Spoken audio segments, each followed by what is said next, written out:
Hola compañeros y profe, hoy vamos a presentar la era de la posmodernidad, desafíos y nuevas perspectivas en el diseño. Nosotros somos José Manuel Gutiérrez y Manuela Vargas.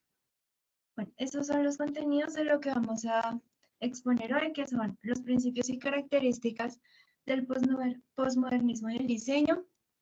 Después tenemos la crítica del modernismo y la búsqueda de la diversidad estilística en el diseño, el papel de la ironía y la parodia en el diseño posmoderno, el posmodernismo, la emergencia de la cultura de la imagen en el diseño gráfico y la influencia del posmodernismo en el diseño de productos y arquitectura.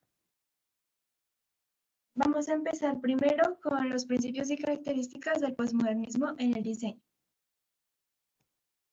Bueno, surgió en la década de 1970 después del modernismo. Hace referencia a un cambio cultural y se convirtió en la palabra favorita a finales del siglo XX. El diseño posmodernista suele ser subjetivo e incluso excéntrico. Se habla de la generación de mí, de lo que uno refleja como persona, con aspectos intuitivos y traviesos. El posmodernismo en el diseño se remonta en la década de los 60, cuando emergen el pop, el antidiseño, las críticas a las esferas intelectuales y artísticas, a diversos aspectos de la posmodernidad, de la modernidad. Bueno, ahora seguimos con los precursores del diseño postmoderno.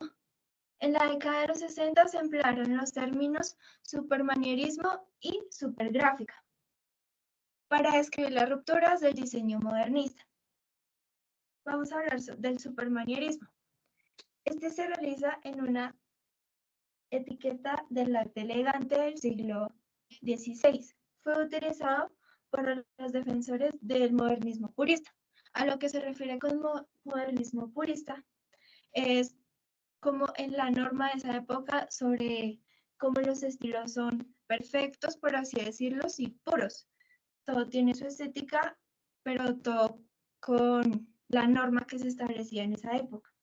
Bueno, Robert Venturi, el más controvertido y original arquitecto, con la etiqueta de supermanierista.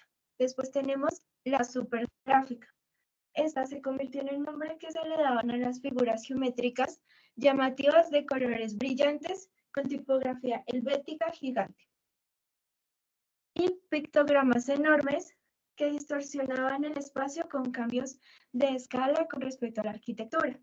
Tenemos a Charles Moore, que diseñó un proyecto en un bloque de pisos en California, con el cual lo hizo con la diseñadora Barbara Spencer para que le llenaran el espacio de vida, color y muchas figuras. Tenemos los primeros diseños postmodernos, que son estos. Primero tenemos el de Rosmayer Tisi. Bueno, antes de decir los diseños, hay que decir que surgieron por unos trabajadores que estaban dentro de los dictámenes del estilo tipográfico internacional, cuyo impulso se dirigía a la tipografía neutra y objetiva. Ahora sí empecemos con Rosmayer Tisi. Este anuncio fue publicado en 1964 para la empresa Lutz Company.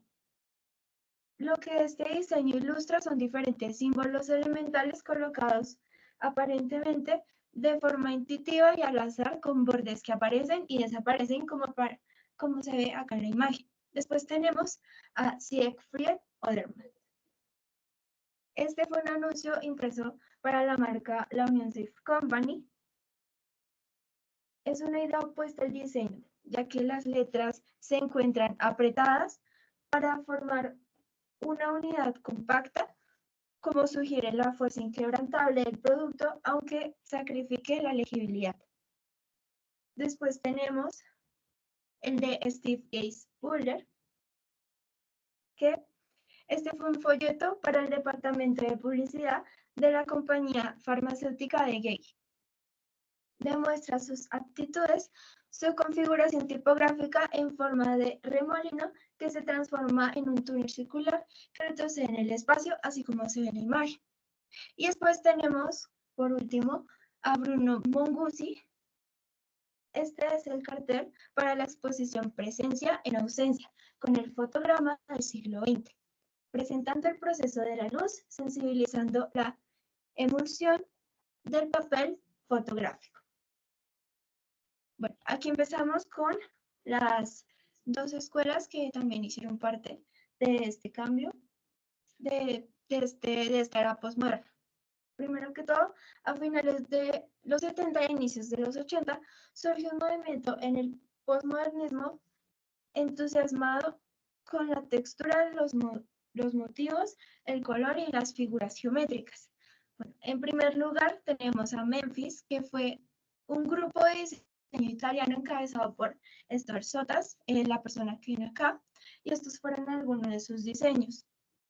Este se caracterizaba por el uso de formas, patrones geométricos exagerados, colores brillantes, alusiones a culturas antiguas.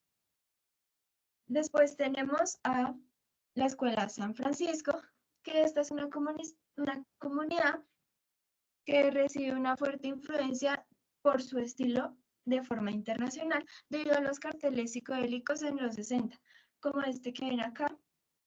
Y esto les demostró el gran potencial de formas y colores innovadoras para los diseñadores gráficos futuros. Ahora les voy a decir las características. Antes de decir las características, durante la década de los 80, a los diseñadores gráficos adquirieron mayor conocimiento, apreciación de su historia y rápidamente se difundió a todo el mundo. Ahora sí, las características.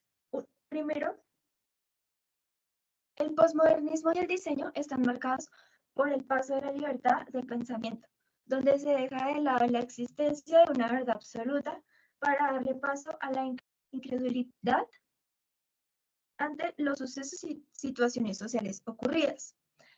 Segundo, en la era del diseño postmodernista, las personas suelen asignar una función a los objetos o artefactos que adquieren, debido a que se encuentran en un medio de una sociedad de consumo.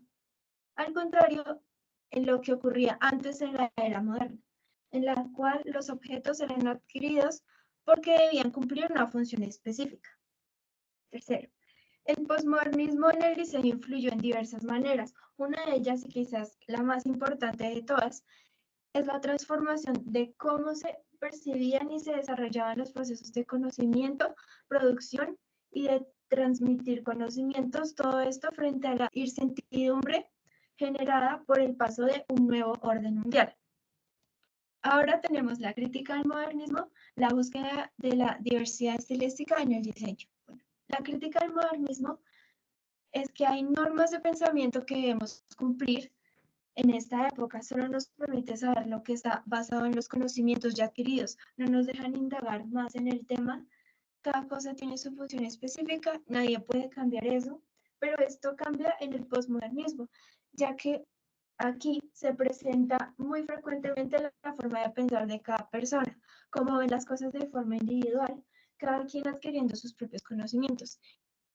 Y en el caso de la búsqueda de la diversidad estética en el diseño, también se da en esta época, porque cada quien busca su estilo propio, más que todo basado en figuras, colores extravagantes. Esto también forma parte de la arquitectura, en donde crean diferentes muebles, objetos, utilizando formas, colores extravagantes.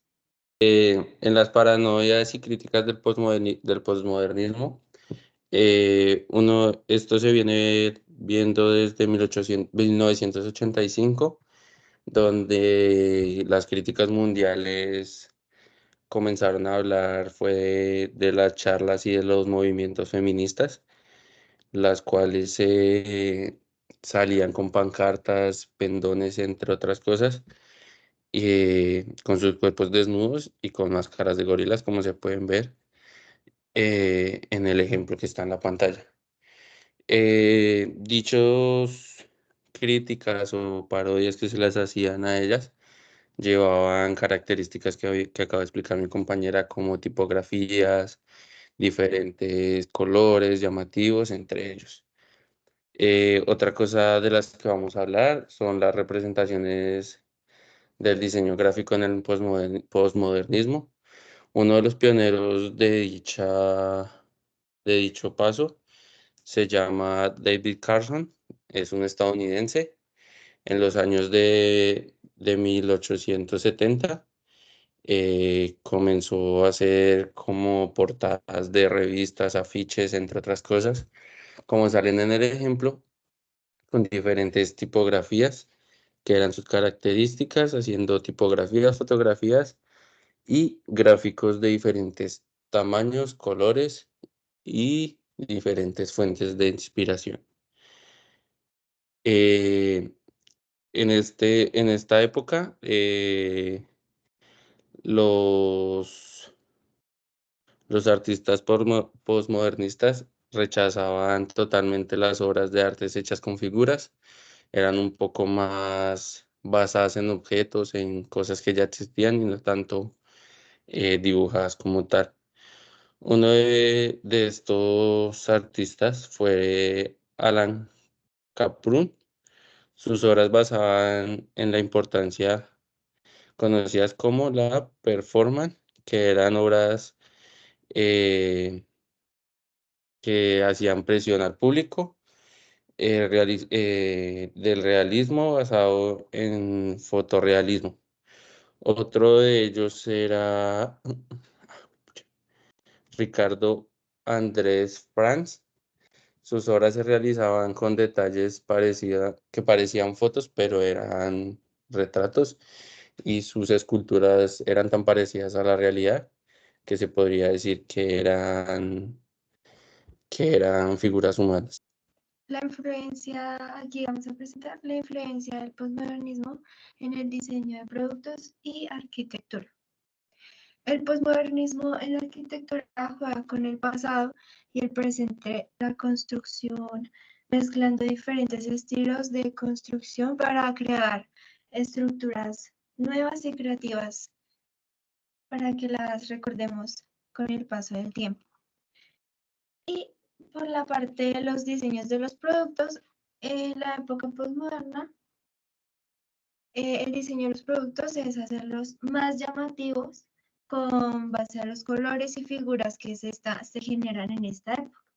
Entonces aquí es cuando presentan un producto y digamos la tonalidad del producto con el fondo, entonces el fondo hace resaltar más el producto y eso hace que las personas se interesen más en eso, ven como los colores son mucha variedad de color, son extravagantes y esto llama la atención hacia los productos.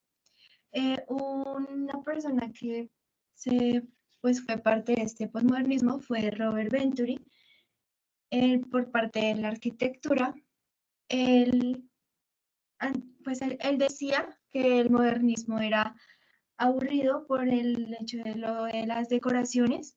Cuando decía, menos es aburrido. Cuando habían menos decoraciones era como que todo muy aburrido, muy simple.